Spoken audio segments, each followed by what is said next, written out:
ദൈവത്തെ ദർശിച്ചവരാണ് വിശുദ്ധർ.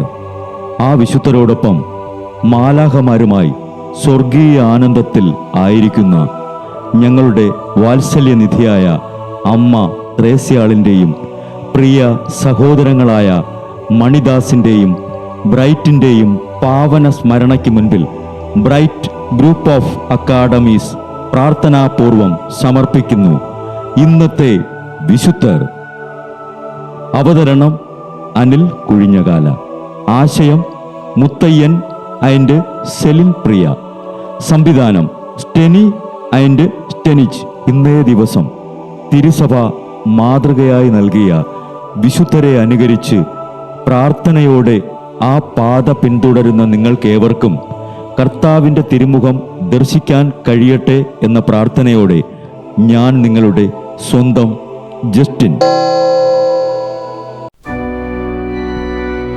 ഇന്ന് ഫെബ്രുവരി 17 മേരിദാസന്മാരുടെ തിരുനാൾ.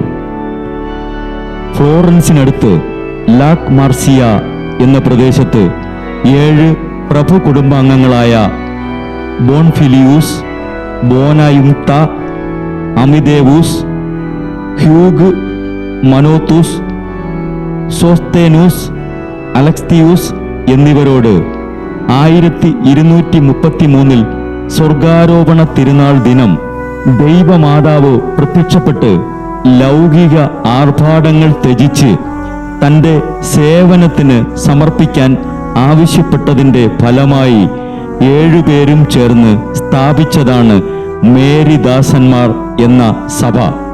അതിനെ മാർട്ടിൻ 5-ാമൻ മാർപ്പാപ്പ 5-ാം യാചകസഭ എന്ന പേരിട്ട് വിളിച്ചു. ഫ്ലോറൻസിനടുത്ത് ലാക് മാർസിയായിൽ ആദ്യത്തെ ആശ്രമവും മോന്തെ സെമിനാരിയിൽ ആയിരുന്നു അവരുടെ 2ാമത്തെ ആശ്രമവും. അവിടെ വച്ച് ദൈവമാതാവ് അവർക്ക് സഭാവസ്ത്രം നൽകി വിശുദ്ധ അഗസ്റ്റിൻ്റെ നിയമങ്ങൾ അനുസരിക്കാൻ അവരോട് നിർദ്ദേശിച്ചു. പിന്നീട് അനിതര സാധാരണമായി വളർന്ന സഭയ്ക്ക് 10,000 അംഗങ്ങളും 1000 ആശ്രമങ്ങളും ഉണ്ടായിരുന്നു.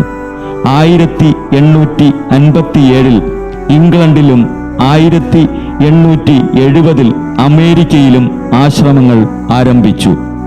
മേരിദാസന്മാർ ആഘോഷ വ്രതമെടുത്ത് ദൈവ മാതാവിൻ്റെ വ്യാകുലതയോടുള്ള ഭക്തി അഭ്യസിച്ചിരുന്നു. മേരിദാസന്മാർക്ക് ദൈവം നൽകിയ അനുഗ്രഹം ഞങ്ങൾക്ക് ഓരോരുത്തർക്കും ഇന്ന് ഈ ദിവസം നൽകി ഞങ്ങളെയും അനുഗ്രഹിക്കണമേ. ദൈവമാതാവേ, ഞങ്ങളെയും വിശ്വാസത്തിൽ എന്നും ഒന്നിപ്പിച്ചു നിർത്താൻ വേണ്ടി പ്രാർത്ഥിക്കണമേ.